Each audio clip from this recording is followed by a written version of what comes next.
The rain hammered against the broken shutters of the Victorian mansion as Anne clutched her eviction notice. Her 5-year-old daughter sleeping in the back seat of their packed car. Just hours ago, the judge had ruled against her, stripping away her home, her inheritance, and even her family name. Her own brother had testified against her, claiming she was unfit, unstable, a disgrace to their bloodline. With nowhere left to turn, Anne remembered the one place no one wanted, Aunt Vivian's decaying estate on the outskirts of town. The front door hung open like a broken promise. Inside, dust particles danced in the dim light as Anne climbed the warped staircase, following a strange metallic scent. Behind a false wall in the master bedroom, she discovered something that made her heart stop. Stacks of cash, bonds and documents worth exactly $265 million. But the fresh blood on the money told a different story. Someone else knew about this fortune. Someone who had been here recently. Someone who wouldn't hesitate to kill again. What Anne didn't know was that finding this money would put a target on her back that would change everything she thought she knew about her family's dark secrets. Anne's trembling fingers traced the crimson stain spreading across the $100 bills. The blood was still tacky, maybe an hour old at most. Her breath caught in her throat as she scanned the hidden room more carefully. Aunt Vivian's mansion had been abandoned for 3 years since the old woman's death, yet someone had been maintaining this secret chamber. The documents beneath the money made her stomach lurch. Bank statements, investment portfolios, offshore accounts, all bearing Vivian's name but dated just weeks ago. Impossible. The family had buried Vivian themselves.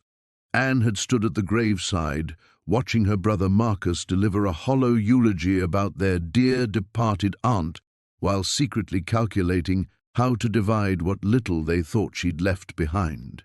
A floorboard creaked somewhere below. Anne's blood turned to ice. She stuffed several documents into her jacket pocket and carefully repositioned the false wall, leaving everything else untouched. The metallic smell grew stronger as she crept toward the landing, and she realized it wasn't just blood. It was something deeper, more putrid. The stairs groaned under her weight as she descended, following the stench toward what used to be Vivian's study. The door stood ajar, and through the gap, Anne glimpsed something that made her bite back a scream. A man's body lay sprawled across Vivian's antique Persian rug, his expensive suit soaked in blood from multiple stab wounds.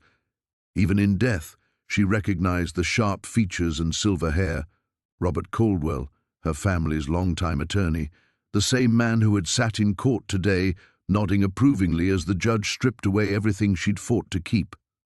His briefcase lay open beside him, papers scattered like accusations across the floor. Anne forced herself to step closer, scanning the documents with shaking hands.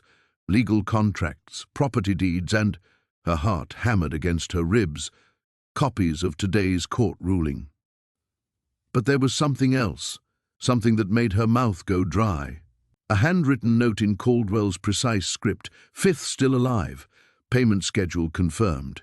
A, must not inherit. Anne's legs nearly gave out.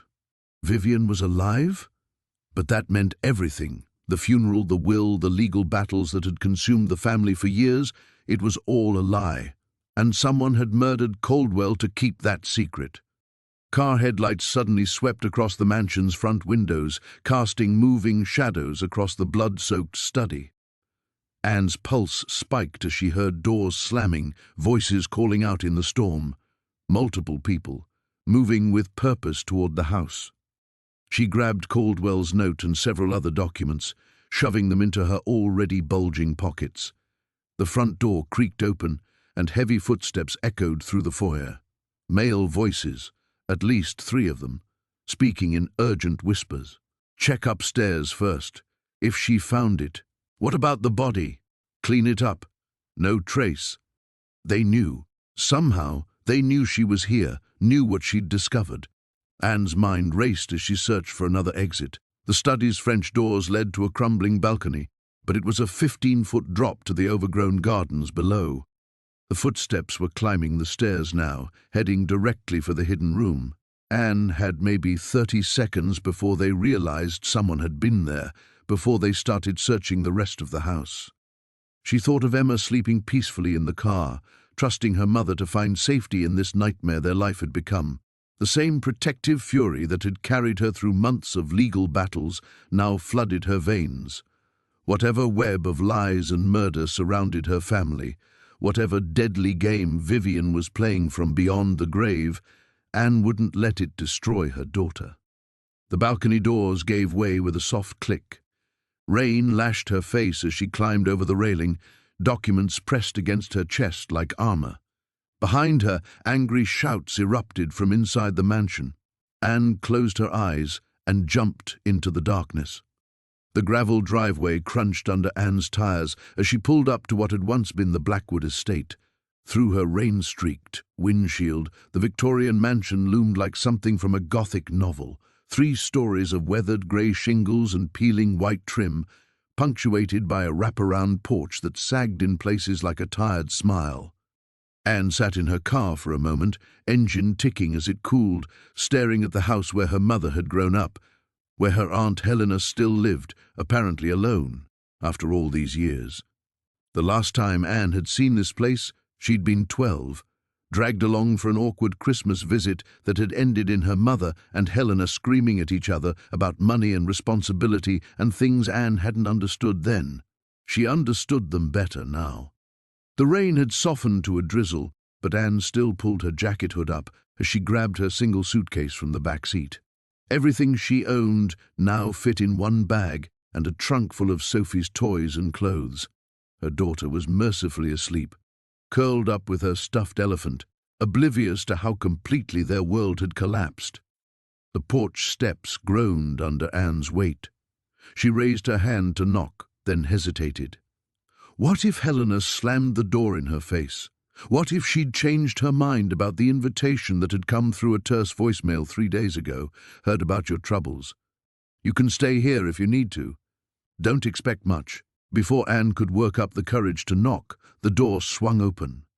Helena Blackwood stood in the doorway like a spectre from Anne's childhood memories, though 20 years had carved deeper lines around her dark eyes and turned her hair completely silver.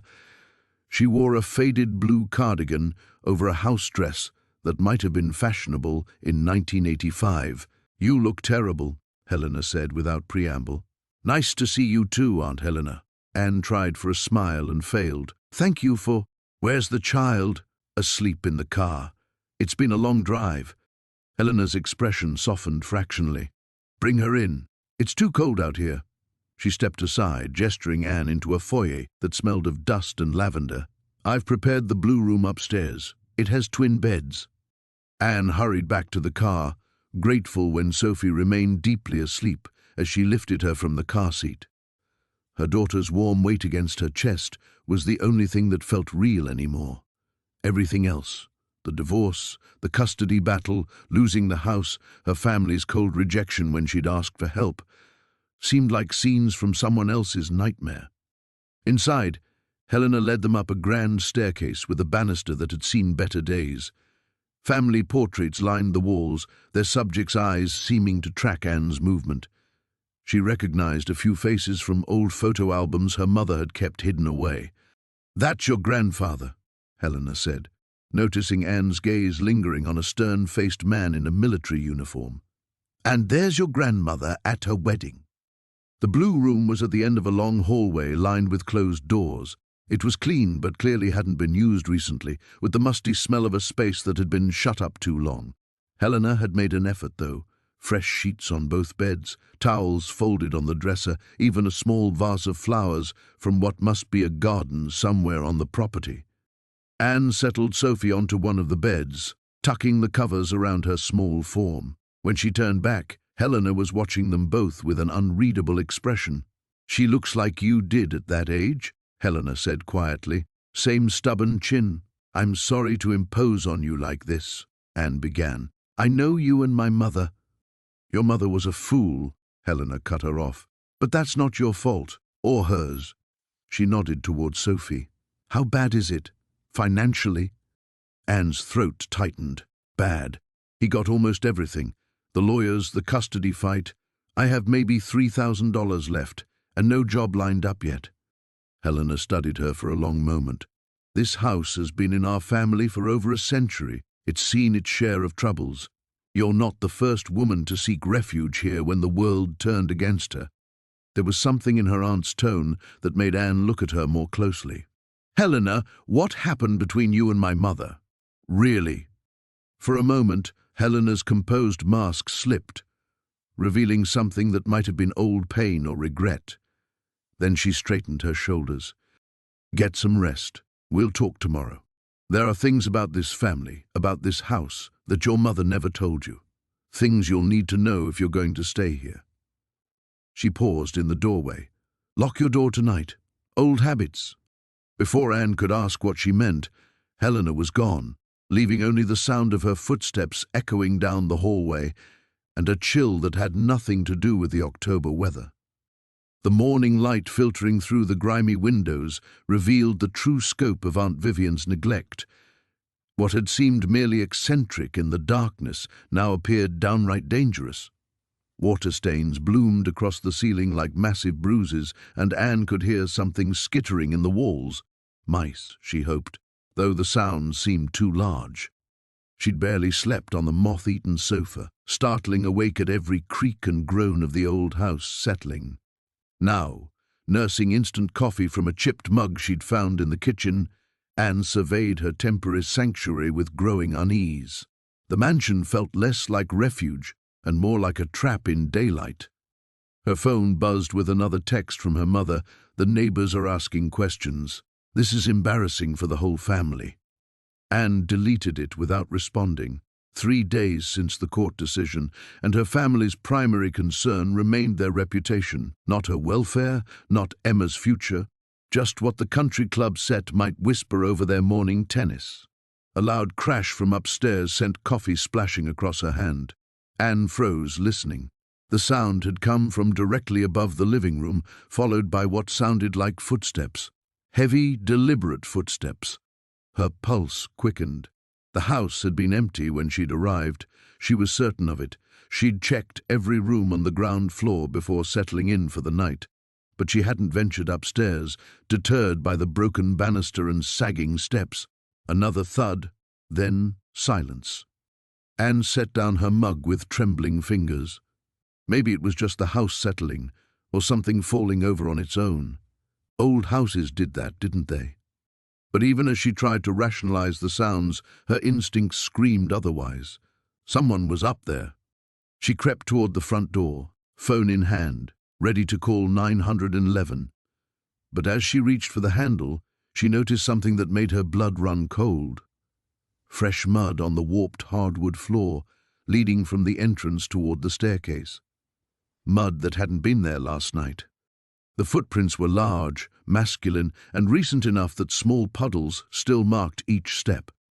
Someone had entered the house after the rain stopped, which meant sometime in the early morning hours while she'd been dozing fitfully on the couch.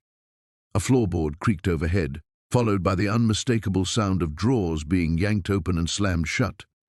Whoever was upstairs was searching for something, and they weren't being subtle about it. Anne's finger hovered over the emergency call button but hesitated. What would she tell them? That she was squatting in her dead aunt's house and heard noises? By the time police arrived, the intruder could be long gone, and she'd be left explaining her presence to authorities, who might very well escort her from the premises. Instead, she backed toward the kitchen, looking for a weapon. The best she could find was a rusty carving knife, its handle loose but blade still sharp enough to do damage. Gripping it tightly, she positioned herself where she could see both the staircase and the back exit. The searching sounds continued, systematic, thorough, furniture being moved, what sounded like walls being tapped, even floorboards being pried up. This wasn't random vandalism or opportunistic theft. Someone was looking for something specific, something they believed was hidden in this decaying mansion. Then the noises stopped. Anne held her breath, straining to hear anything that might indicate where the intruder had gone. The silence stretched until her nerves felt ready to snap. Had they found what they were looking for? Were they preparing to leave, or had they discovered her presence? A new sound made her stomach drop. Footsteps on the stairs, slow and deliberate, testing each step, coming down. Whoever was up there knew the house well enough to avoid the rotten boards she'd noticed yesterday. Anne gripped the knife tighter and pressed herself against the kitchen doorframe, out of sight but able to see anyone who entered the main hallway. Her heart hammered so loudly she was certain it would give her away. The footsteps reached the bottom of the stairs and paused. She could hear breathing now, heavy and controlled, as if the person was listening just as intently as she was. In the morning light streaming through the dirty windows, a shadow fell across the hallway floor, tall, broad-shouldered, definitely male. The shadow moved toward the front door, then stopped. Anne could hear him examining something, probably the same muddy footprints she'd noticed. A low curse drifted from the hallway, followed by quickening footsteps. The front door opened and closed with deliberate quiet. Anne waited another full minute before creeping to the window and peering through the grime. A dark pickup truck was pulling away from the overgrown driveway, moving fast enough to spray gravel but not so fast as to draw attention from any neighbors. She was alone again, but the safety she'd felt in isolation was gone. Someone else knew about this house, and whatever they were searching for was important enough to risk breaking and entering in broad daylight. The first thing Anne noticed when she woke was the silence. Not the peaceful quiet of a sleeping house, but something deeper, an absence that made her skin crawl. She'd fallen asleep fully clothed on top of the musty bedding, too exhausted to care about propriety or hygiene. Now pale morning light filtered through grimy windows, casting everything in a sickly yellow hue. Her phone showed 3 missed calls from her lawyer and 2 from her sister. Anne deleted them without listening to the voicemails. Whatever fresh hell awaited her in the outside world could wait a few more hours. The floorboards groaned under her feet as she made her way downstairs. In daylight, the mansion looked even worse than it had the night before. Water stains bloomed across the wallpaper like cancer, and she could smell something rank coming from what she assumed was the kitchen. Aunt Cordelia's hoarding tendencies were evident everywhere. Stacks of newspapers from the 1990s, boxes of Christmas decorations that would never see another tree, clothes with tags still attached piled on every available surface. Anne picked her way through the debris, following a narrow path that Cordelia must have maintained for basic navigation. The kitchen was a disaster zone of expired food and unwashed dishes, but she managed to find a can of coffee that wasn't too far past its sell-by date. While waiting for the ancient percolator to work its magic, she explored what she could reach of the first floor. That's when she found the photographs. They were scattered across the dining room table, some still in frames, others loose and curling at the edges. Pictures of her family spanning decades, her grandparents' wedding, her own christening, birthdays and Christmases she barely remembered. But it was the recent ones that made her breath catch. Photos of her and Emma from just a few years ago, printed from social media posts Anne didn't even remember Cordelia seeing. Her aunt had been watching, collecting, documenting their lives from afar. The guilt hit harder than she'd expected. How many invitations had they ignored? How many holidays had passed without a phone call? Anne couldn't even remember the last time she'd spoken to Cordelia. Couldn't recall if her aunt had ever met Emma. A sound from upstairs made her freeze, a soft thump, like something being set down carefully. Anne held her breath, listening. The house settled around her with its usual creaks and sighs, but there was something else, a deliberate quality to the noise that made her heart race. She should leave, should grab her purse and walk out the front door and never look back. But where would she go? Her car had maybe half a tank of gas, and her credit cards were maxed out. This crumbling mausoleum was the only roof she had left. Anne climbed the stairs slowly, testing each step before putting her full weight down.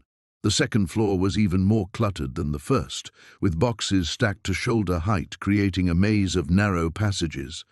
She followed the sound toward what must have been Cordelia's bedroom. The door stood ajar, revealing a space that took Anne's breath away. Unlike the rest of the house, this room was immaculate. The bed was made with hospital corners, surfaces dusted and clear. A reading chair sat beside tall windows, with a small table holding a teacup and an open book, as if Cordelia had just stepped away for a moment. But it was the wall that made Anne's knees weak.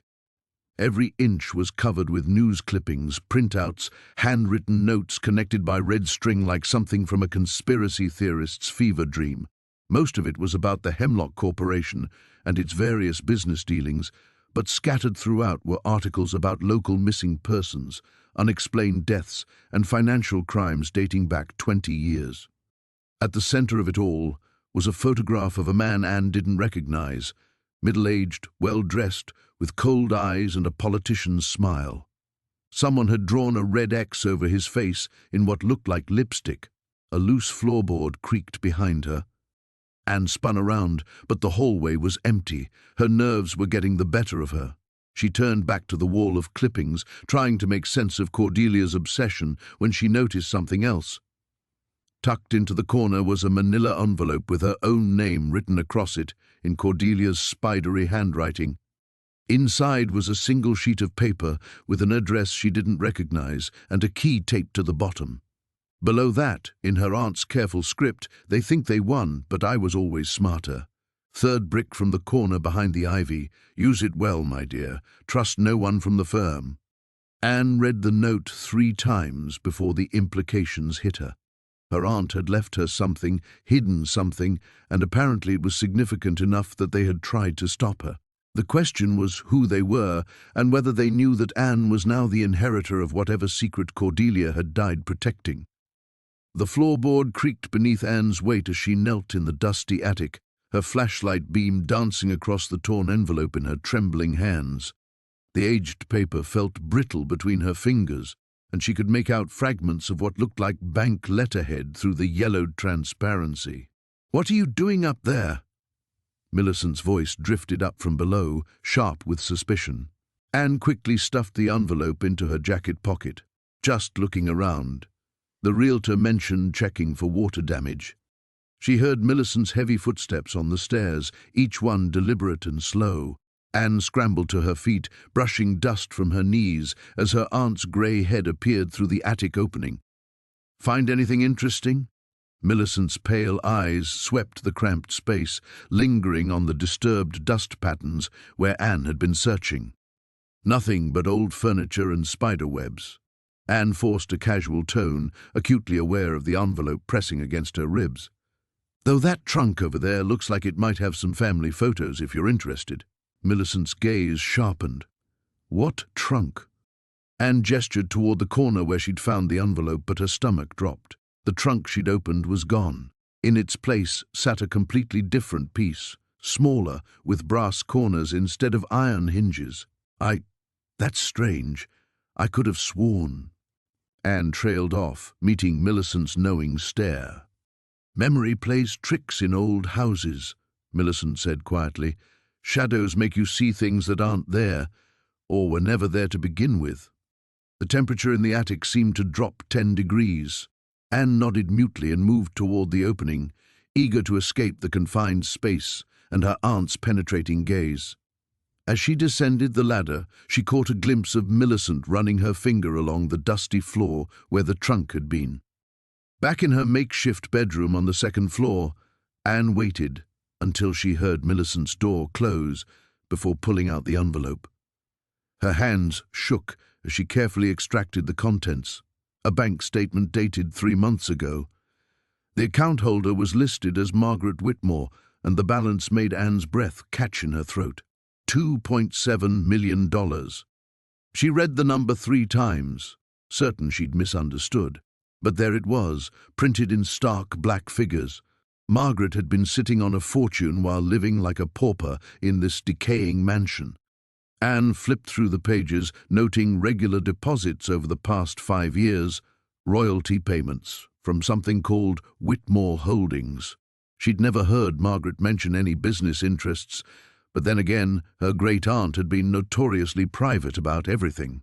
A loose piece of paper fluttered to the floor. Anne picked it up and felt her blood turn to ice. It was a handwritten note in Margaret's spidery script. "They know about the money. Can't trust anyone. If something happens to me, look behind the..." The sentence ended abruptly, as if Margaret had been interrupted, or worse. Anne's mind raced back to the circumstances of Margaret's death. Everyone said she'd simply passed in her sleep, but now she wondered if anyone had actually investigated. Who would bother with a thorough autopsy for an elderly woman living alone? A soft sound in the hallway made her freeze. Footsteps, barely audible on the worn carpet. Anne quickly shoved the papers back into the envelope and slipped it under her pillow just as a shadow passed by her door. She held her breath, listening. The footsteps paused directly outside her room. "Anne?" Millicent's voice was barely above a whisper. "Are you awake, dear?" Anne squeezed her eyes shut and forced her breathing to remain deep and even. After what felt like an eternity, she heard the footsteps continue down the hall toward the stairs leading to the third floor, a section of the house Millicent had claimed was too dangerous to explore. Once the sounds faded, Anne crept to her door and peered into the hallway. Empty. But she noticed something that made her pulse quicken. A thin line of light visible beneath the door at the end of the hall. The door to Margaret's bedroom, which had supposedly been locked since her death. Anne weighed her options. Every rational instinct told her to stay put, to wait until morning when she could think clearly. But Margaret's unfinished note burned in her mind. Look behind what? And why had someone moved that trunk so quickly? She grabbed her flashlight and slipped into the hallway, avoiding the spots where she'd noticed the floorboards creaked earlier. As she approached Margaret's room, she could hear sounds from within, drawers opening and closing, the soft thud of furniture being moved. Someone was searching for something. And Anne had a sinking feeling she knew exactly what they were looking for. The envelope in her room suddenly felt like a death sentence rather than a lifeline. The morning light revealed what the shadows had mercifully concealed the night before. Anne stood in the kitchen doorway, surveying the damage with fresh eyes. Water stains bloomed across the ceiling like ancient bruises, and the linoleum curled at the edges where moisture had worked its patient destruction. The refrigerator hummed with an unhealthy wheeze that spoke of imminent failure. She'd slept fitfully on the living room couch, wrapped in a musty throw blanket she'd found draped over a chair. Every creak of the old house had jolted her awake, leaving her wondering if the sounds came from settling timber or something more sinister. Now, in daylight, those fears seemed foolish. It was just an old house, filled with the accumulated weight of decades. Coffee was a necessity she couldn't afford to ignore. The ancient percolator on the stove looked like it hadn't been used in years, but it was her only option. As she rummaged through cabinets for coffee grounds, she found instead a collection of expired canned goods and half-empty bottles of medication with Aunt Lydia's name on the labels: heart medication, blood pressure pills. The dates were recent, some from just months ago. A heavy knock at the front door made her freeze. Through the warped glass, she could make out a large silhouette that definitely wasn't the mail carrier. "Mrs. Morrison?" The voice was gravelly, impatient. "I know you're in there." Anne's pulse quickened. She hadn't given anyone this address, and she'd driven here under cover of darkness. Who could possibly know she was here? She approached the door cautiously. "Who is it?" "Detective Ray Kowalski, County Police. I need to speak with you about your aunt." The badge he held up to the window looked genuine, but Anne had learned not to trust appearances. "What about her?" "Ma'am, I'd rather discuss this inside if you don't mind." Against her better judgment, Anne unlocked the door. The man who entered was built like a refrigerator, with steel-grey hair and eyes that missed nothing. He wiped his feet carefully on the threadbare mat and glanced around the entry hall with professional interest. "Hell of a place," he said, not unkindly. "Your aunt, she was quite a character." "I wouldn't know. We weren't close, so I gathered." He pulled out a small notebook. "When's the last time you spoke with Lydia Morrison?" Anne's mouth went dry. "Years ago. Maybe 15 years. Look, detective, I just got here last night. I don't understand what this is about. Your aunt died 3 weeks ago." The words hit her like a physical blow. She reached for the wall to steady herself. "Died?" "But the lawyer said, I thought she was just—" She trailed off, realizing how little she actually knew. "Lawyer?" Kowalski's eyebrows lifted. Which lawyer would that be? Robert Chen. From Chen, Martinez and Associates. He contacted me about inheriting the house. Even as she said it, something felt wrong about the timeline. The detective wrote something in his notebook. Interesting. See, Miss Morrison, it is MS now, isn't it? We've been trying to locate next of kin for weeks. Funny how lawyers sometimes work faster than the police. Anne sank into the nearest chair, her legs suddenly unreliable. How did she die? That's what we're trying to figure out. Kowalski's voice carried a weight that made her stomach clench. Coroner ruled it accidental, fall down the stairs. But there were some irregularities. What kind of irregularities? The kind that make an old cop's instincts twitch. He studied her face carefully. Your aunt was found at the bottom of the main staircase, but the injuries didn't quite match the fall pattern, and someone had been through the house before we got here. Thoroughly. The pieces clicked together with sickening clarity. Someone had searched this place, looking for something, and they'd been willing to kill for it. You said you just arrived last night, Kowalski continued. Where were you 3 weeks ago? Court. Divorce proceedings. The words tasted bitter. You can check the records. Oh, I will. He closed his notebook with a snap. In the meantime, I'd be real careful if I were you. This house has secrets, and someone out there thinks they're worth killing for. After he left, Anne stood in the hallway, staring up at the staircase where her aunt had died. The wooden steps looked innocent enough in the morning light, but she could imagine Lydia's body crumpled at the bottom, neck twisted at an impossible angle. Had it really been an accident, or had someone pushed her? The house suddenly felt colder, despite the climbing sun. Every shadow seemed to hold potential threats, and every creak of the old timbers made her jump. But she had nowhere else to go. Whatever secrets this place held, whatever danger lurked in its rooms, she was trapped here now. Trapped with a fortune that someone had already killed for, and a mystery that grew darker with each passing hour. The floorboard creaked beneath Anne's weight as she knelt in the dusty corner of the attic, her flashlight beam dancing across the loose plank she'd discovered. Her heart hammered against her ribs as she worked her fingers around the edges, feeling decades of grime and neglect. The wood groaned in protest before finally lifting away, revealing a dark cavity beneath. She aimed the light downward and gasped. Stacks of cash, bundled with rubber bands that had long since deteriorated, filled the hidden space. Some bills had yellowed with age, but she could make out hundreds, maybe thousands of dollars.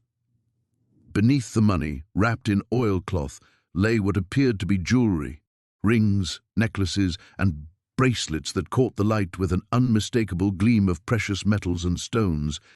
Anne's hands trembled as she reached for one of the bundles. The bills were old, some dating back decades, but they were real. She'd found enough money to change everything, to hire a better lawyer, to fight for custody of Emma, to start over somewhere new. A sudden thud from downstairs made her freeze. She clicked off the flashlight and held her breath, straining to listen. The sound had come from the main floor, definitely not the usual settling of the old house. Someone was inside. Moving as quietly as possible, Anne replaced the floorboard and crept toward the attic stairs. Through the small window, she could see her car still parked in the driveway, exactly where she'd left it. If someone had broken in, they would know she was here. Another sound drifted up, the deliberate footsteps of someone trying to be quiet, but not quite succeeding on the creaky floors. Anne's mind raced. Should she call the police? Confront whoever it was? Hide until they left? She pulled out her phone, but the screen showed no signal bars. The mansion's thick walls had always made reception spotty, and the attic was the worst spot for getting through to the outside world. She descended the attic stairs one careful step at a time, wincing at every small sound. The main hallway stretched. Before her, shadows playing tricks in the afternoon light, filtering through dirty windows. The footsteps had moved toward the kitchen. Anne made a decision. Instead of running or hiding, she needed to see who was in her house and what they wanted. She grabbed a heavy candlestick from the hall table and moved toward the kitchen, pressing herself against the wall. "Has to be here somewhere," a voice was saying. Male, middle-aged, with a slight accent she couldn't place. The old woman was too paranoid to put it in a bank. Another voice responded, "This one female and younger. We've been through this place 3 times. Maybe it's not here. Maybe she spent it all."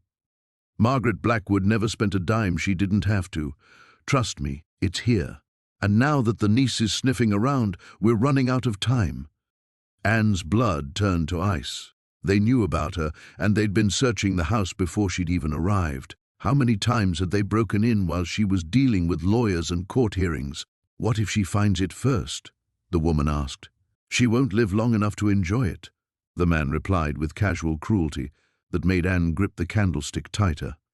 She needed to get out of the house and call for help, but her car keys were in her purse in the kitchen, right where these people were standing. The front door would creak loud enough to alert them, and the back door was visible from the kitchen window. Moving slowly, she backed toward the front of the house. If she could make it to the neighbor's place a quarter-mile down the road, she could call the police. But first, she needed to know who these people were. Risking a quick glance around the corner, she saw them with their backs to her, a tall man in a dark coat and a blonde woman wearing jeans and boots. The man was rifling through kitchen drawers while the woman examined the walls, probably looking for hidden panels or safes. As Anne watched, the woman turned slightly, and she caught a glimpse of her profile. The face was familiar, though she couldn't immediately place it. Someone she'd seen recently, but where? The man straightened up and checked his watch. "We'll finish the upstairs and then get out of here. If the money's not there, we'll have to try a different approach." "You mean the niece?" "Whatever it takes. Margaret protected that secret for 40 years, but it dies with her." Anne had heard enough. She crept toward the front door, her heart pounding so loud she was certain they could hear it. Whatever fortune she'd discovered upstairs had already cost at least 1 life, and now these strangers were planning to kill her for it too. Anne's hands trembled as she stared at the photograph she'd found tucked behind the loose board. The image showed a much younger Aunt Vivian, standing beside a tall, distinguished man in an expensive suit. They were posed in front of what looked like a bank vault, both smiling broadly. On the back, someone had written in faded ink, "5 and Marcus, the big score, 1987. Marcus. The same name she'd heard Vivian whisper in her delirium. The floorboards creaked behind her, and Anne spun around, clutching the photograph to her chest. Detective Chen stood in the doorway of the hidden room, his expression unreadable. "Find something interesting?" he asked, stepping closer. Anne's pulse quickened. She hadn't heard him come upstairs. "I was just looking around. This room, I had no idea it was here." "Neither did we, apparently." Chen's eyes swept over the empty shelves and scattered papers. "Looks like someone cleaned it out recently." "What's that you're holding?" Anne hesitated, then handed over the photograph. Chen studied it carefully, his brow furrowing. "Your aunt never mentioned anyone named Marcus?" "No, but—" Anne bit her lip, weighing her words. "She's been saying that name. When she's confused, sometimes she calls out for him." Chen pocketed the photograph. "We'll need to look into this. In the meantime, I'd suggest staying away from this part of the house, for your own safety." After he left, Anne couldn't shake the feeling that Chen knew more than he was letting on. She waited until his car disappeared down the gravel drive before returning to the 3rd floor. The hidden room felt different now, violated somehow. She ran her hands along the walls, searching for any other loose panels or hidden compartments. It was then she noticed the scratches on the wooden floor, fresh gouges that suggested something heavy had been dragged across it. Following the marks, she traced a path from the shelves to a spot near the window where the gouges simply stopped. Anne knelt and pressed her ear to the floorboards. Hollow. She found a letter opener from Vivian's desk and pried at the edges until one board lifted slightly. Beneath it was a small space, and inside that space was a leather journal bound with a rubber band. The journal's pages were filled with Vivian's careful handwriting, dates going back 35 years. Anne's breath caught as she read the first entry. Marcus says the plan is foolproof. The Meridian bank job will set us up for life. I told him I'm scared, but he says I worry too much, says nobody will get hurt if we do it right. Bank robbery. Her prim, proper Aunt Vivian had been involved in a bank robbery. Anne flipped through more pages, piecing together a story of carefully planned heists, stolen bonds, and a partnership that had lasted years. The entries painted Marcus as the mastermind and Vivian as his increasingly reluctant accomplice. The last entry was dated just 3 months ago. He found me. After all these years, Marcus found me. Says he wants his share of the Meridian money. I told him it's gone spent long ago, but he doesn't believe me. He's dangerous now, desperate. I can see it in his eyes. I should never have trusted him with the location of the house. If something happens to me, I pray whoever finds this will understand. The money is real, but it's cursed. It destroys everyone who touches it. Anne's blood ran cold. Marcus wasn't just a figure from Vivian's past. He was still alive, and he'd been here recently. The missing money, Vivian's accident, the feeling of being watched, it all made terrible sense. A car engine rumbled in the distance, growing closer. Anne stuffed the journal inside her jacket and hurried to the window. A black sedan was making its way up the drive, but it wasn't Detective Chen's car. This one was older, more expensive, with tinted windows that made it impossible to see the driver. The car stopped in front of the house, and Anne held her breath. After a long moment, the driver's door opened, and a man stepped out. Even from the 3rd floor, she could see he was tall and well-dressed, despite his age. His hair was silver now, but his bearing was still confident, predatory. Marcus. He stood for a moment looking up at the house, and Anne was certain he was looking directly at her window. Then he smiled, a cold expression that made her step back into the shadows and walk toward the front door. The doorbell echoed through the house, formal and patient. Anne knew she should call the police, but her phone was downstairs, and she couldn't get to it without passing the front door. She was trapped on the 3rd floor with a journal full of evidence and nowhere to run. The doorbell rang again, longer this time, then silence. Anne counted her heartbeats, hoping he'd given up and left. But then she heard it, the soft click of the front door opening, followed by footsteps in the hallway below. He was inside. Anne's hands trembled as she gripped the banister, each creak of the old wood echoing through the silent mansion like a gunshot. The photograph burned in her mind, Aunt Margaret's lifeless eyes staring up from the bottom of the very stairs she now climbed. 3 days had passed since she'd found the hidden compartment, 3 sleepless nights of jumping at every shadow, every settling board. The police had ruled it an accident, a frail elderly woman, a steep staircase, worn carpet. Case closed, but Anne knew better now. Someone had pushed Margaret down those stairs, someone who knew about the fortune hidden behind the false wall in the study. Someone who might still be watching. She paused at the landing, listening. The house breathed around her with its familiar symphony of groans and whispers, but underneath she sensed something else, a presence that raised the hair on her arms. Emma was at school, safely away from whatever darkness had claimed Margaret's life. Anne had made sure of that, driving her daughter to the bus stop herself instead of letting her walk as usual. The study door stood ajar, exactly as she'd left it that morning. Or had she?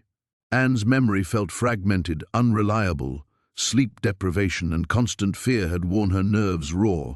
She pushed the door open wider and stepped inside, her eyes immediately drawn to the corner where the loose baseboard concealed Margaret's secret. The jewelry was still there. She'd checked twice yesterday, but something felt different, wrong. The dust patterns on the floor seemed disturbed, though she couldn't be certain. Paranoia was a luxury she couldn't afford, yet ignoring genuine threats could prove fatal. A soft thud from somewhere below made her freeze. The front door? No, she'd locked it behind her, checked it twice. Another sound, like footsteps on hardwood. Anne's pulse hammered against her throat as she crept toward the study window and peered down at the overgrown driveway. Empty. "Hello?" she called out, her voice cracking. Silence answered back, heavy and oppressive. She needed to think rationally. The fortune hidden in these walls was worth killing for. Margaret's death proved that. But who else knew about it? Margaret had been a recluse for years, estranged from family, with few visitors. Yet someone had discovered her secret, and that same someone might know Anne had found it too. Her phone buzzed with a text message, making her jump. Unknown number. You found it, didn't you? Anne's blood turned to ice. Her fingers shook as she typed back, "Who is this?" The response came immediately. Someone who knows Margaret didn't fall. Someone who knows you're in danger. Meet me, Riverside Park, Old Pavilion. 1 hour. Come alone.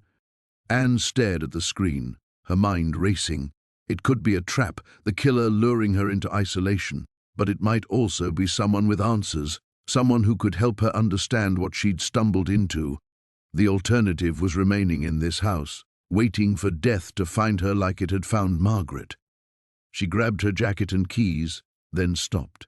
The hidden compartment gaped open behind the baseboard, exposing Margaret's collection to anyone who might search the house while she was gone.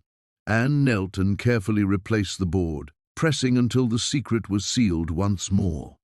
The drive to Riverside Park felt surreal, like moving through a nightmare. Autumn had stripped the trees bare, leaving skeletal branches that clawed at the grey sky. The old pavilion sat at the park's heart, a rotting gazebo that teenagers used for smoking and petty vandalism. Anne parked at the lot's edge, close enough to run if necessary. A figure waited in the pavilion's shadows, tall, wearing a dark coat, face obscured by the angle of late afternoon light. Anne approached slowly, every instinct screaming at her to flee.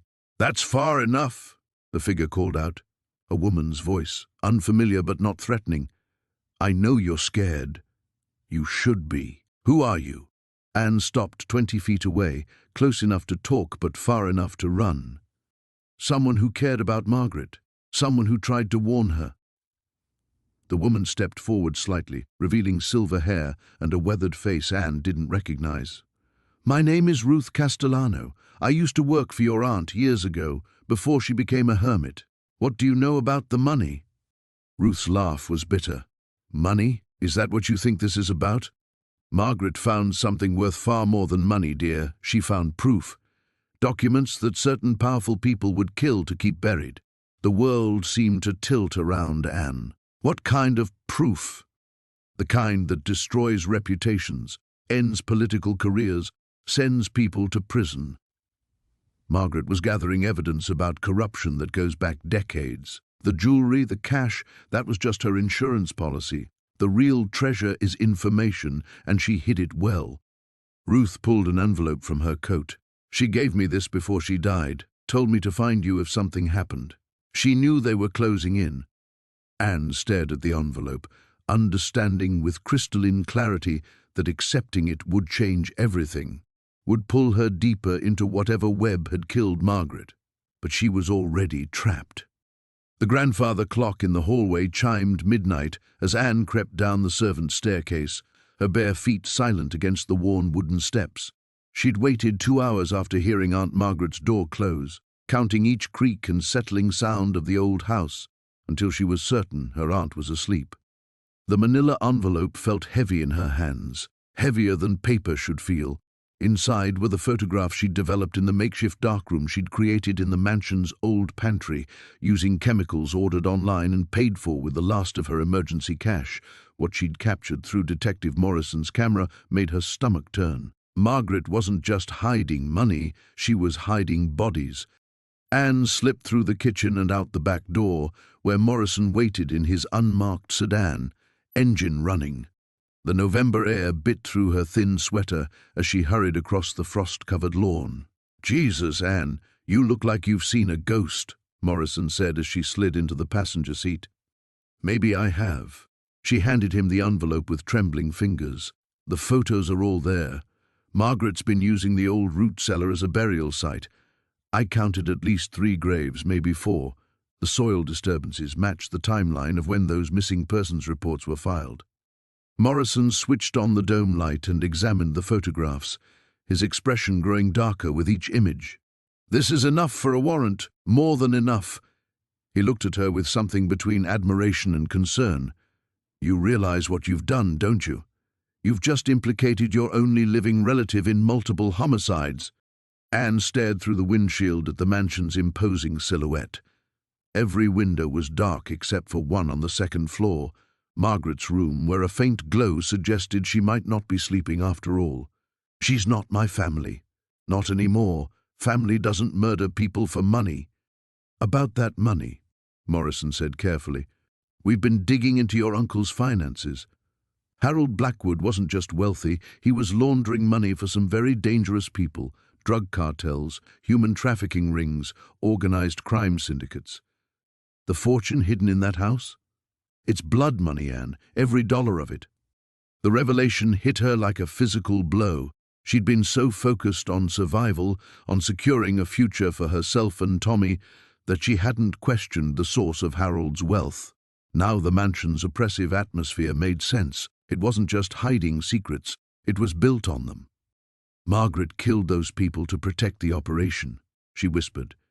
"The missing accountant, the housekeeper who asked too many questions, the lawyer who got suspicious. She was cleaning house. And now she knows you've been snooping around." Morrison's radio crackled to life, and he turned down the volume. "We're moving tonight. I've got backup en route, but I need you to stay away from the house until this is over." Anne shook her head. "There's something else. Margaret's been planning to leave town. I found airline tickets in her study, first class to Switzerland, departing tomorrow morning. If you don't arrest her tonight, she'll disappear with whatever money she can carry. All the more reason for you to stay." The explosion cut him off. The mansion's east wing erupted in flames, orange light dancing across the winter landscape as windows shattered from the blast. Morrison was already reaching for his radio when the second explosion rocked the building, this one from the basement where Anne knew the hidden safe was located. "She's destroying the evidence," Anne gasped. "The money, the records, everything." Morrison gunned the engine, tires spinning on the gravel drive as they raced toward the burning house. Fire trucks wailed in the distance, but Anne could see they'd be too late. The flames were spreading too quickly, consuming decades of secrets along with the structure itself. As they screeched to a halt in the circular drive, Anne spotted a figure silhouetted against the flames, Margaret, standing calmly near the garden gate with a suitcase in one hand and what looked like a gas can in the other. Even from a distance, Anne could see her aunt's smile, cold and triumphant. Morrison was out of the car before it fully stopped, his service weapon drawn. "Margaret Blackwood! Police! Drop the container and put your hands up!" Margaret's laugh carried across the yard, high and sharp above the roar of the flames. Instead of complying, she pulled something from her coat pocket, a small device that looked like a garage door opener. "There's nothing left to find, Detective," she called out. "And without evidence you have nothing but the word of a desperate woman who's already proven herself a liar in court." The third explosion came from the root cellar, sending a geyser of dirt and debris into the night sky. Anne watched in horror as any chance of justice literally went up in smoke, taking with it not just the evidence of Margaret's crimes, but also the blood money that had cost so many their lives. Margaret was already walking away into the darkness beyond the garden, her silhouette disappearing into the night as sirens wailed and the mansion burned. The photograph trembled in Anne's hands as she stared at the face that had haunted her nightmares for weeks. Detective Morrison's partner, the man who had dismissed her concerns about Elias's death with such casual indifference, smiled back at her from the faded image. He stood next to a younger version of her aunt, his arm wrapped possessively around Margaret's waist. "Richard Brennan," she whispered, reading the careful script on the back of the photo. "My beloved Rick, 1987. The pieces clicked into place with sickening clarity. Morrison's partner hadn't been incompetent or lazy, he'd been protecting himself. He knew exactly who had killed Elias because he'd been involved from the beginning. Anne's phone buzzed against the wooden floor where she'd dropped it. Morrison's name flashed on the screen and her blood turned to ice. How much did he know about his partner's connection to Margaret? Was he calling to warn her, or was he part of it too? She let it ring until it stopped, then immediately powered off the device. The silence that followed felt deafening. Moving quickly now, Anne gathered the photographs and letters, stuffing them into her jacket pockets. She needed to get out of the house, but first she had to secure the money. If Brennan was coming, and she was certain he would be, she couldn't let him find what Elias had died protecting. The leather satchel felt heavier than before as she slung it over her shoulder. $47,000. Not the fortune she'd imagined, but enough to disappear with Sarah, enough to start over somewhere far from here. She was halfway down the stairs when she heard the car engine. Anne froze, her heart hammering against her ribs. Through the grimy front window, she could see headlights cutting through the evening gloom, growing brighter as they approached the house. She checked her watch, barely past 7, but the November darkness made it feel much later. The engine cut off, followed by the sharp slam of a car door. Panic flooded her system. The back door. She could slip out through the kitchen, cut through the woods to where she'd hidden her car down the road. Anne turned to retrace her steps, but heavy footsteps were already climbing the front porch. The doorknob rattled, then came 3 sharp knocks. "Mrs. Chen? This is Detective Brennan. I need to speak with you about the Whitmore investigation." His voice was smooth, professional, but Anne heard the underlying steel. She pressed herself against the wall beside the staircase, hardly daring to breathe. "I know you're in there, Mrs. Chen. Your car was spotted on Ridge Road earlier today." Another lie. Her car was hidden half a mile away, invisible from the main road, but it told her something important. He'd been watching, waiting for her to return. The front door creaked as pressure was applied to it. Anne's stomach dropped as she remembered.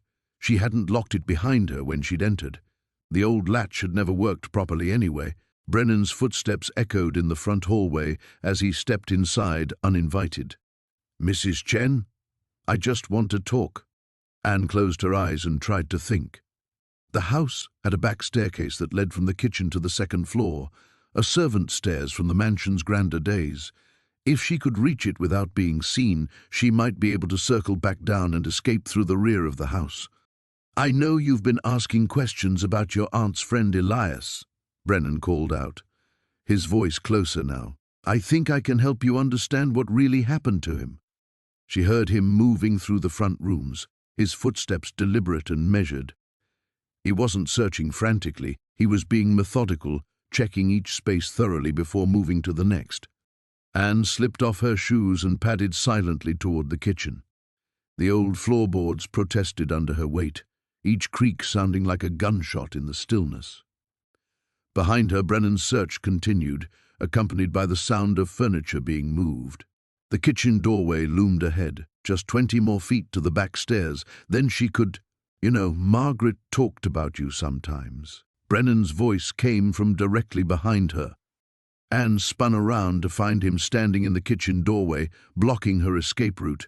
He'd removed his jacket, and she could see the shoulder holster beneath his arm. His smile was the same one from the photograph, but 35 years had hardened it into something predatory. "She felt terrible about what happened with your family," he continued, stepping into the room. "All that ugliness over the inheritance, the way they cut you off. She wanted to help, That's why she kept the money." "What money?" Anne managed to ask, though her voice came out as barely a whisper. Brennan's eyes flicked to the satchel on her shoulder, and his smile widened. "The same money that got your aunt's boyfriend killed, Mrs. Chen. The same money that's about to get you killed too, unless you're very, very smart about what happens next." The floorboards groaned beneath Anne's feet as she crept down the darkened hallway, clutching the leather-bound journal she'd discovered behind the loose brick in the library wall. Her heart hammered against her ribs, each beat echoing the terrible realization that had crystallized in her mind moments before. She'd been wrong about everything. The journal's yellowed pages had revealed the truth in Aunt Cordelia's spidery handwriting, entries spanning decades, chronicling not just the location of the Blackwood fortune, but the deadly game that had been unfolding around it for years. Names jumped out at her from the cramped text: Detective Morris, whom she'd trusted. Sarah Chen, the lawyer who'd seemed so eager to help, even Father Miguel from the parish, who'd been asking such pointed questions about the mansion's history. They weren't random players drawn to the mystery. They were part of something much older, much more organized. Anne pressed herself against the wall as a shadow moved past the window at the corridor's end. Someone was outside, circling the house again. She'd been hearing the footsteps for the past hour, deliberate and patient, waiting for the right moment. The journal trembled in her hands as she recalled the most damning entry, dated just 3 weeks before Cordelia's death. "They know I've hidden it. M visited again today, asking the same questions with that false smile. He thinks I'm a foolish old woman who doesn't see through his act. Let him think that. When the time comes, only family will know the truth." Morris had been here before. He'd known Cordelia personally, had been pressuring her for information while pretending to be a concerned public servant, checking on an elderly woman living alone. The whole investigation into the mansion, his convenient appearance at every crucial moment, it had all been orchestrated. Anne slipped into the kitchen and locked the door behind her. Her phone showed no signal, as usual, but she'd spotted Morris's patrol car parked just beyond the tree line when she'd peered through the upstairs window. He wasn't trying to hide anymore. The basement door stood ajar, exactly as she'd left it after her harrowing discovery of the hidden chamber below. The fortune was still down there, untouched since she'd fled in terror upon finding it. Stacks of bearer bonds, gold coins, and documents that could topple powerful families, all hidden in a secret room that Cordelia had spent decades protecting. But the journal revealed it wasn't just about money. The Blackwood family had been involved in something much darker during the war years, something that certain people would kill to keep buried. The fortune was evidence, insurance, and leverage all rolled into one deadly package. A soft tap at the kitchen window made Anne freeze. Through the grimy glass, she could make out a familiar silhouette. Sarah Chen stood outside, her usually immaculate appearance disheveled, her eyes wild with desperation. "Anne," Sarah called softly, "I know you're in there. We need to talk. You're in terrible danger." Anne backed away from the window, her mind racing. The journal had mentioned Sarah too, not by name, but by description. "The young lawyer, so eager to gain my trust. She thinks she's clever, but she doesn't know about the others watching her too." "Please," Sarah continued, her voice taking on an edge of panic. "Morris is coming. He's lost all pretense of following the law. If you don't let me help you, you'll end up like the others who got too close to the truth." The others. Anne thought of the mysterious death that had brought Morris to investigate in the first place, the vagrant found dead on the property.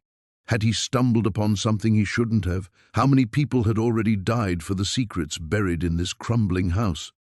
Heavy footsteps echoed from the front porch. Morris's voice carried through the walls, authoritative and commanding. "Mrs. Chen, step away from the building. This is police business now." "You bastard," Sarah shot back. "We had an agreement. Agreements change when civilians start making demands they're not equipped to handle." Anne clutched the journal tighter, understanding now that she was caught between competing factions, each willing to kill for what lay hidden beneath her feet. The fortune below wasn't just Cordelia's legacy. It was the prize in a deadly game that had been playing out for decades. She had to make a choice: trust Sarah, who claimed to want to help but had clearly been manipulating her from the beginning, or face Morris alone, knowing he had the authority and weapons to take whatever he wanted. The sound of splintering wood echoed from the front of the house. Morris had stopped negotiating. Anne grabbed the heavy kitchen knife from the counter and headed for the basement door. If they wanted the Blackwood fortune, they'd have to follow her into the darkness below, where she discovered that Cordelia had left more than just money waiting for whoever was brave or desperate enough to claim it. The old woman had prepared for this moment, and now Anne would have to trust in her aunt's final deadly gift. The rain hammered against the mansion's windows as Anne crept down the servants' staircase, her bare feet silent on the worn wooden steps. She clutched the cryptic letter she'd found in Marcus's coat pocket, its edges still damp from where she'd hidden it against her chest. The words burned in her memory. The truth about Eleanor's death changes everything. Meet me at the old mill at midnight if you want to know what really happened. The letter wasn't signed, but the handwriting looked familiar, too familiar. Anne's stomach churned as she recognized the careful loops and precise angles. It was Aunt Vivian's writing, but that was impossible. Vivian had been in the hospital when Marcus died, unless she hadn't been. Lightning split the darkness outside, illuminating the grand foyer in stark white flashes. Anne paused at the bottom of the stairs, listening for any sound that might indicate she wasn't alone. The house creaked and groaned around her, but she heard nothing else. Still, the feeling of being watched prickled along her spine like ice water. She made her way to the kitchen, where she'd left her phone charging. 3 missed calls from Detective Morrison, all within the last hour. Her hands trembled as she dialed his number, but the call went straight to voicemail. The storm must have knocked out the cell towers. A soft thud from somewhere upstairs made her freeze. It could have been anything, a shutter, a fallen book, the old house settling. But Anne's instincts screamed danger. She grabbed a kitchen knife from the butcher block and slowly climbed the main staircase, her heart pounding so hard she was sure it could be heard throughout the house. The second-floor hallway stretched before her in darkness. She felt along the wall for the light switch, but when she flipped it, nothing happened. The storm had killed the power. Using her phone's flashlight, she crept toward her room, where she'd left Marcus's belongings. The door stood ajar, though she distinctly remembered closing it. Inside, chaos. Drawers yanked out, papers scattered across the floor, the mattress askew. Someone had torn the room apart looking for something. The hidden compartment where she'd found the bearer bonds gaped open and empty. Looking for these? Anne spun around to find Aunt Vivian standing in the doorway, very much not in the hospital. She held a stack of bonds in one hand and a small revolver in the other. In the harsh light of Anne's phone, Vivian looked like a stranger, her usually perfect silver hair disheveled, her eyes cold and calculating. "You were never in the hospital," Anne whispered, the pieces finally clicking into place. "You killed Marcus." Vivian's laugh was bitter. "Marcus killed himself the moment he got greedy. I gave him a simple job, scare you away from the house. Instead, he started digging around, finding things that weren't meant to be found, like what really happened to Eleanor. Eleanor was a fool who couldn't leave well enough alone." Vivian stepped into the room, keeping the gun trained on Anne. "She discovered the bonds years ago and threatened to turn me in, said the money belonged to the family, that I had no right to hide it. She never understood that I was protecting everyone." Anne backed against the window, her mind racing. "Those bonds are stolen, aren't they? That's why you've been living here like a hermit, why you never talk about the family's money. Our grandfather wasn't the upstanding businessman everyone believed. He made his fortune smuggling during Prohibition, laundering money for some very dangerous people. When he died, I found his stash and realized what it meant. That money has blood on it, Anne, real blood. If the wrong people discovered it still existed. So you killed your own sister to keep it secret." Vivian's face crumpled for a moment before hardening again. "Eleanor's death was an accident. We fought at the top of the stairs. She pulled away from me and she fell. But Marcus—" Her voice turned cold again. "Marcus was no accident. He found Eleanor's diary, started putting things together. He thought he could blackmail me." Anne felt behind her for the window latch, remembering the trellis that ran along this side of the house. "And now you're going to kill me too?" "I don't want to, dear. But you've seen too much, know too much. The police will believe you couldn't handle losing your son. That grief drove you to tragedy." Vivian raised the gun. "I'm sorry, truly. But some secrets are worth any price." The window latch clicked open just as lightning struck again, plunging them into strobing darkness. Anne threw herself sideways, the gunshot deafeningly loud in the small room. Glass shattered behind her as she rolled toward the door, but Vivian was already adjusting her aim. "There's nowhere to run, dear," Vivian said softly. "This house has already claimed too many lives. What's one more?" Anne's fingers closed around the kitchen knife she'd dropped. In the next lightning flash, she saw her chance and took it. The floorboards groaned beneath Anne's feet as she crept through the mansion's upper hallway, her heart hammering against her ribs.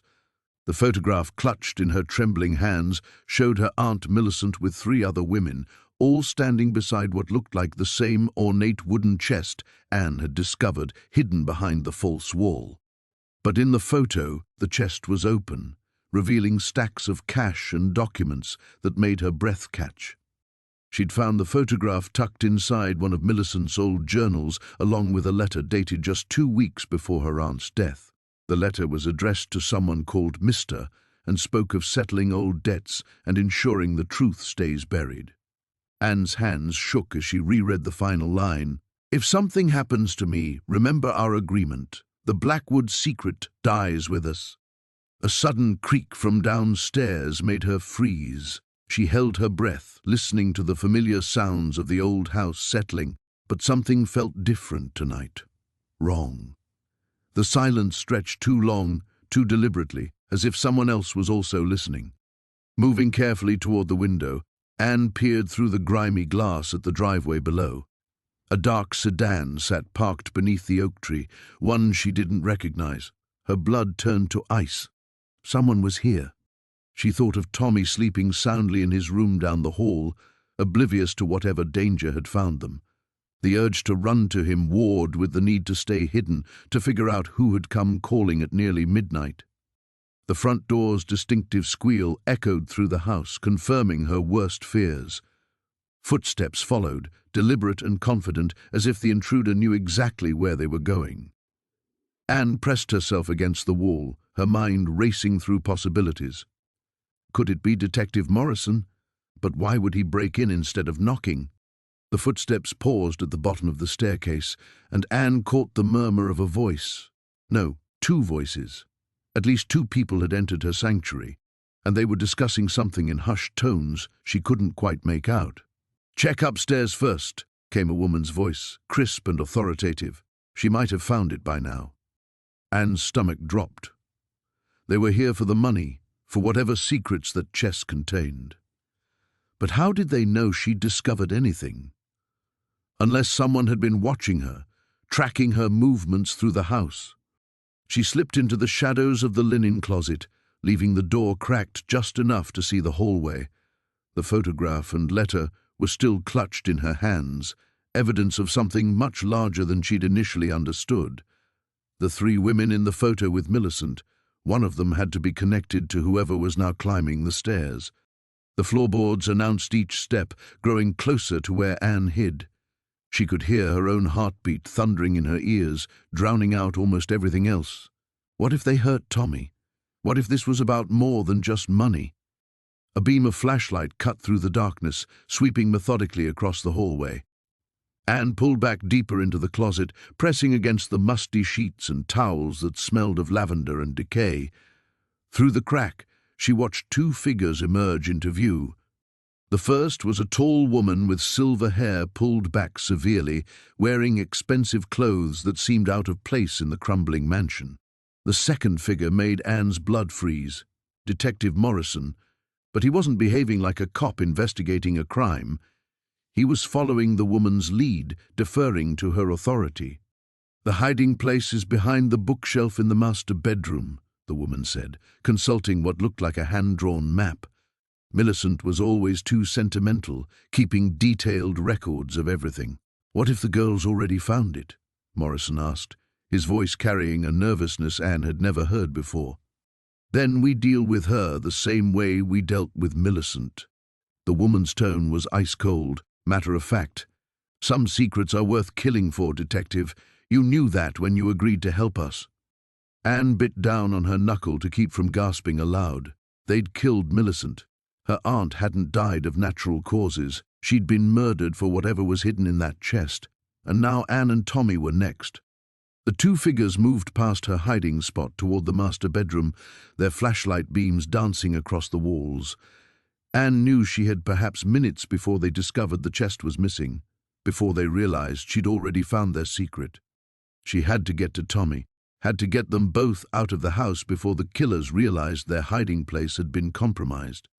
But as she prepared to slip from the closet, She heard the woman's voice drift back down the hallway, filled with cold fury. It's gone. The chest is gone. A pause. Then, find them. Find them now. Anne's hands trembled as she clutched the diary, Marcus's confession still echoing in her mind. The weight of everything, her aunt's murder, the hidden fortune, the decades of lies, pressed down on her chest like a stone. She had to get out of this house, had to get Emma somewhere safe, but first she needed proof that would stand up in court. The floorboards creaked behind her, and she spun around to find Marcus standing in the doorway, his usually pristine appearance disheveled. His eyes were wild, darting between her face and the leather-bound book in her hands. "You shouldn't have come up here," he said, his voice barely above a whisper. "I tried to protect you from this, Anne. I really did." "Protect me?" Anne backed toward the window, her heart hammering. "You killed my aunt. You've been lying to me since the day I arrived." Marcus stepped into the room, and she noticed his hands were shaking too. "You don't understand the pressure I was under. The debts, the threats from people you can't imagine. When I discovered what Evelyn had hidden up here, it seemed like providence. So you murdered her for it." "It was an accident." The words exploded from him, raw with anguish.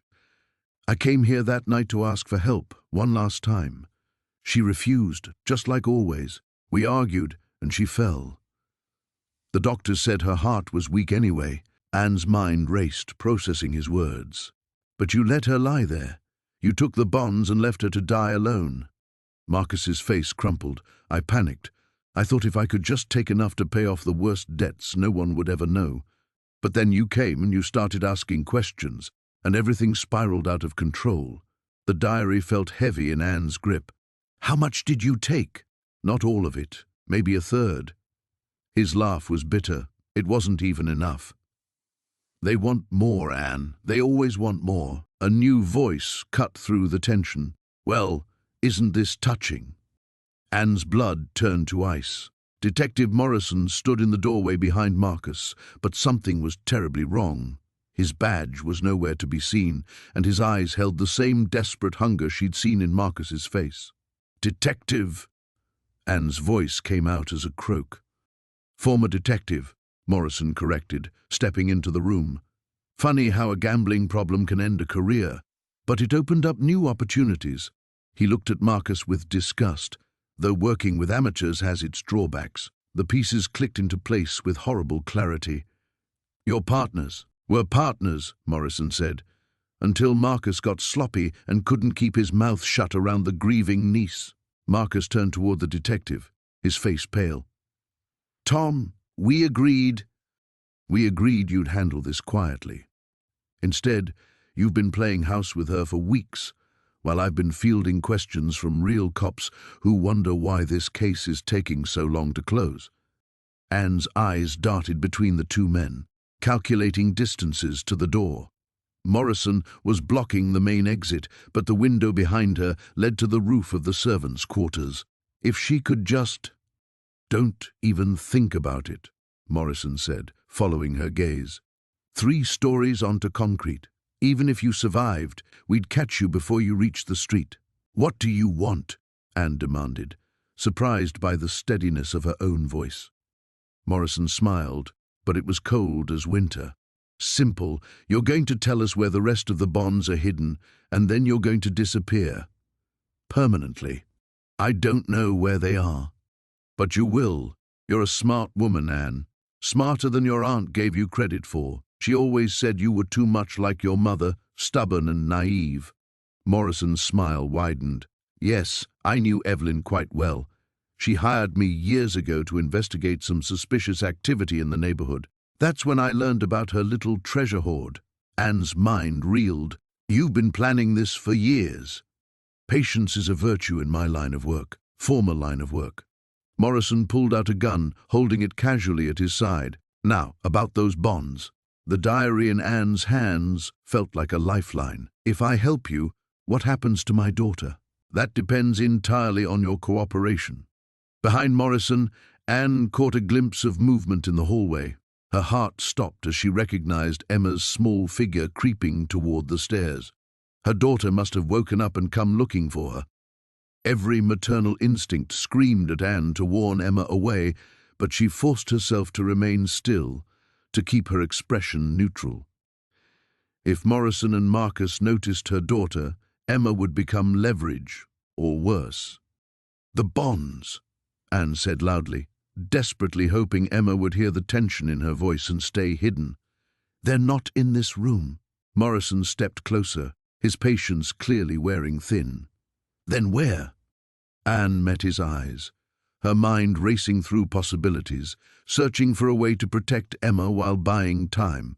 The truth was, she had no idea where the rest of Evelyn's fortune was hidden, but as long as they believed she might know, she and Emma had a chance.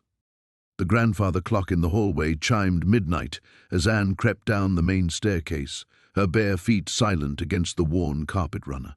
The house seemed to breathe around her, settling into its nocturnal rhythms with creaks and sighs that had become familiar over the past weeks. She clutched the iron key Thomas had given her, the key to his safety deposit box, and tried to steady her racing heart. Everything had changed in the span of a few hours.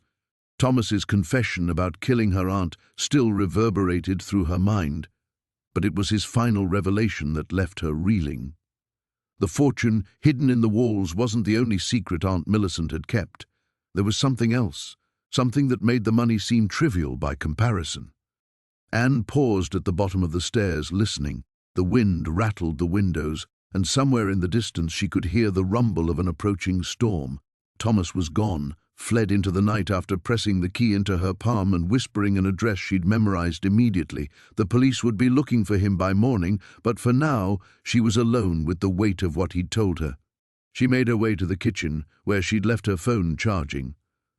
Her hands trembled as she scrolled through her contacts, stopping at Detective Morrison's number.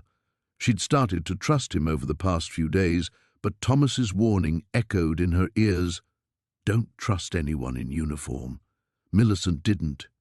Instead, she opened her laptop and began typing, documenting everything Thomas had revealed. If something happened to her tonight, someone needed to know the truth. The real reason people had been circling this house like vultures wasn't just greed. It was desperation to keep buried what Aunt Millicent had discovered about the town's most prominent families. A sound from upstairs made her freeze. Footsteps, slow, deliberate, moving across the floor above her head. Anne's blood turned to ice. Thomas was supposed to be gone. She'd watched him disappear into the darkness through the kitchen window. The footsteps stopped directly overhead, then began moving toward the stairs. Anne closed the laptop and grabbed a knife from the magnetic strip beside the stove. The familiar weight of it in her hand brought back muscle memory from her restaurant days when she'd felt confident and capable. Before the divorce, before the custody battle, before everything fell apart. She positioned herself behind the kitchen door, peering through the crack as someone descended the stairs. The footsteps were lighter than Thomas's had been, more careful. In the dim light filtering through the windows, she saw a figure emerge into the hallway, a woman with silver hair pulled back in an elegant chignon. Margaret Blackwood, the town council president who'd been so insistent about the house being sold to the Historical Society, the woman who'd claimed to be Aunt Millicent's dear friend while working behind the scenes to acquire the property. Anne watched as Margaret moved through the house with obvious familiarity, heading straight for the library. She knew exactly where she was going. This wasn't her first unauthorized visit to the mansion. Keeping to the shadows, Anne followed at a distance. Margaret had produced a small flashlight and was examining the wall where they'd found the money, but she wasn't looking at the hiding place. She was focused on something else entirely. With practiced movements, she pressed against a section of wainscoting that looked identical to every other panel. A small section of the wall swung inward with a soft click. Anne's breath caught as Margaret reached into the hidden compartment and withdrew a metal box about the size of a jewelry case. This was what she'd really come for. Not money, but whatever Aunt Millicent had hidden in a second, more carefully concealed location. "I know you're there, dear." Margaret's voice was calm, almost maternal. "You might as well come out. We need to have a conversation." Anne's grip tightened on the knife, but she didn't move from her hiding spot behind the doorframe. Margaret sighed. Thomas told you some version of the truth, I'm sure, but not all of it. He couldn't bring himself to implicate his own mother in Millicent's death. The words hit Anne like a physical blow. Thomas's mother had died 3 years ago. She'd attended the funeral with Aunt Millicent. Oh, yes, Margaret continued, as if reading her thoughts. Helen was very much alive when she helped me corner your aunt that night. She didn't mean for Millicent to fall down those stairs. But when she did, Margaret shrugged. Well, we had to protect ourselves. And our families. What Millicent had discovered would have destroyed half the town's founding families. Anne stepped into the doorway, knife visible but not raised. What did she find? Margaret smiled, the expression cold despite its warmth. Birth certificates, death certificates, marriage licenses, all forged, all dating back 60 years.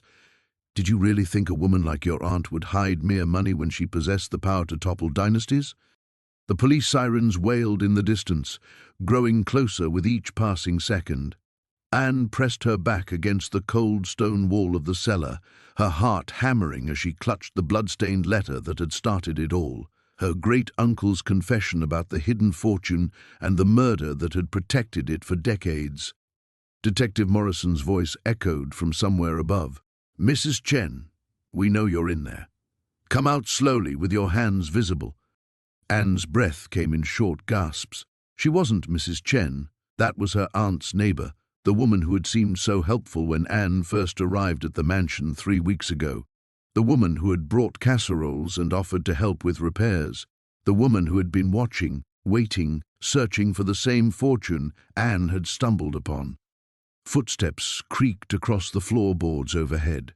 Anne knew she had to move, but her legs felt leaden. The events of the past hour replayed in her mind like a nightmare. She had been in the hidden room behind the library, carefully documenting the antique jewelry and rare coins her great-uncle had accumulated, when she heard the front door slam.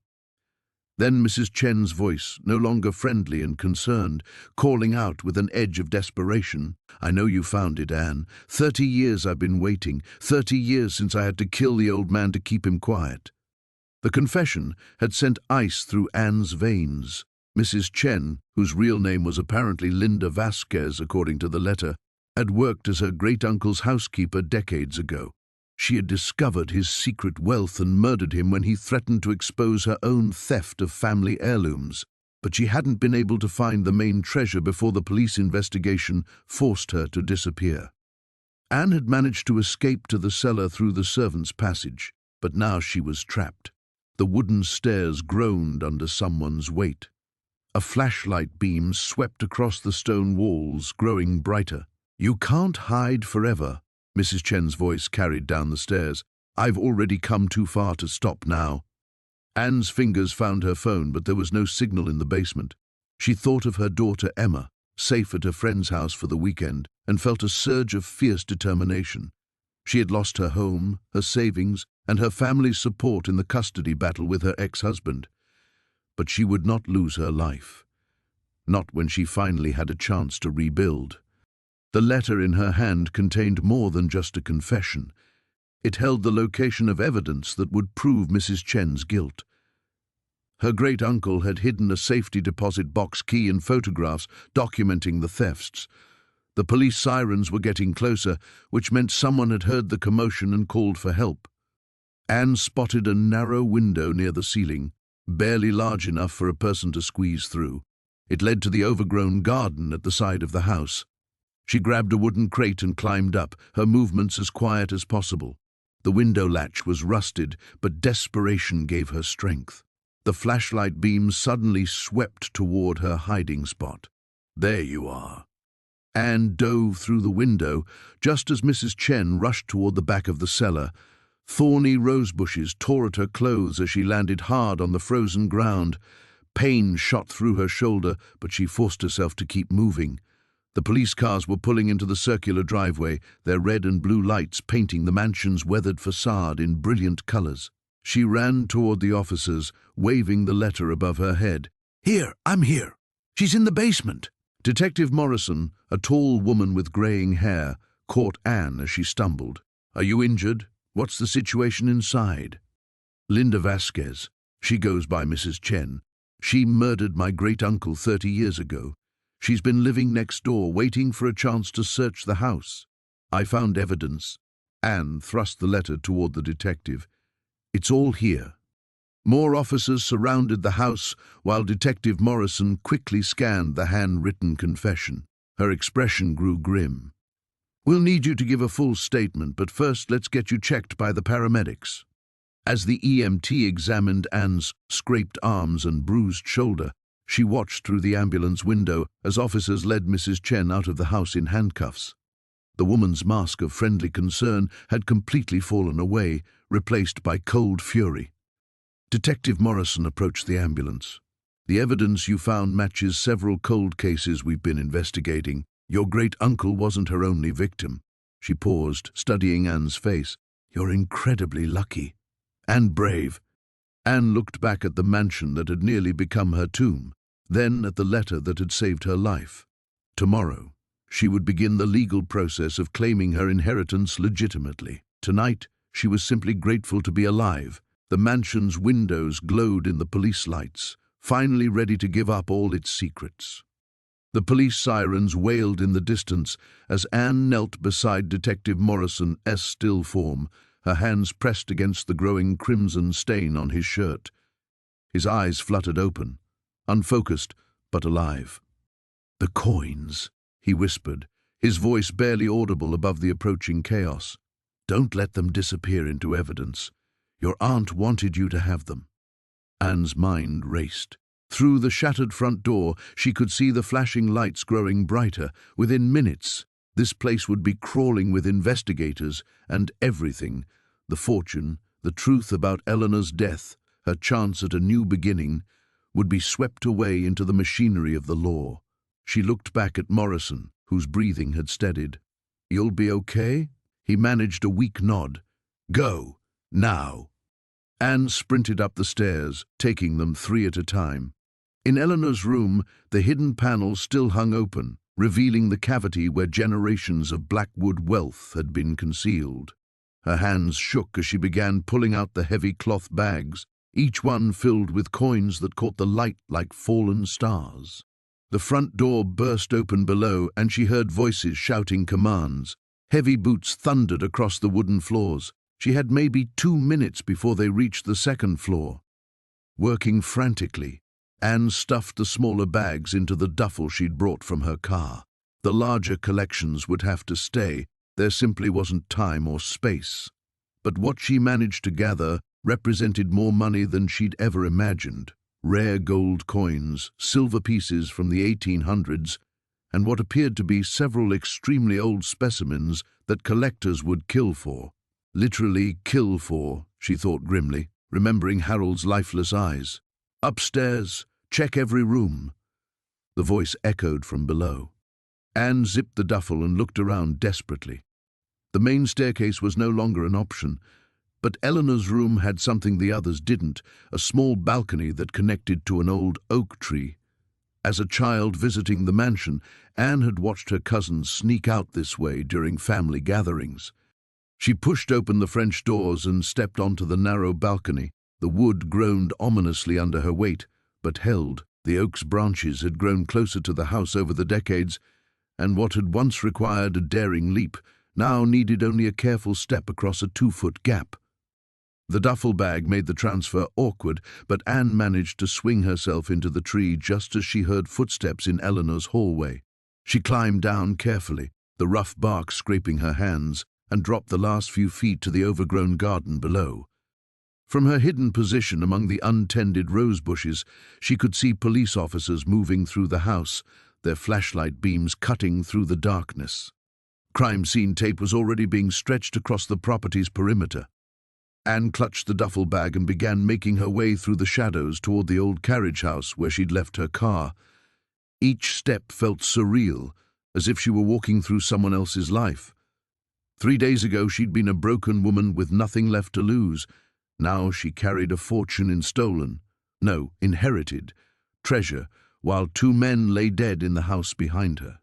The moral weight of what she was doing pressed down on her shoulders. Harold had died trying to steal this fortune. Morrison had nearly died protecting her claim to it. And Eleanor had died because someone had discovered her secret. But as Anne reached her car and carefully placed the duffel in the trunk, she thought about her daughter Emma, currently staying with Anne's former neighbor. She thought about the apartment they'd lost, the custody battle that had destroyed her savings, the family that had turned their backs on her when she'd needed them most. Eleanor had hidden this treasure for a reason. She'd left the house to Anne for a reason. And Morrison, who understood the law better than anyone, had told her to take what was rightfully hers. Anne started the engine and pulled slowly down the long driveway, her headlights off, until she reached the main road. In her rearview mirror, the mansion blazed with artificial light. Police cars, ambulances, and the local fire department's emergency vehicle. As she drove away, Anne's phone buzzed with a text from her neighbor. "Emma asking when you're coming back. Hope everything's okay." For the first time in months, Anne smiled as she typed her response. "Coming home tomorrow. Everything's going to be different now." The weight of the duffel bag seemed to radiate warmth through the back seat. She would have to be careful, sell the coins gradually through different dealers, maybe even different states. But Eleanor's gift would give her everything she'd lost and more. A home for Emma, security, and most importantly, hope. The mansion disappeared behind a curve in the road, taking its secrets and its ghosts with it. Anne Blackwood drove toward her future.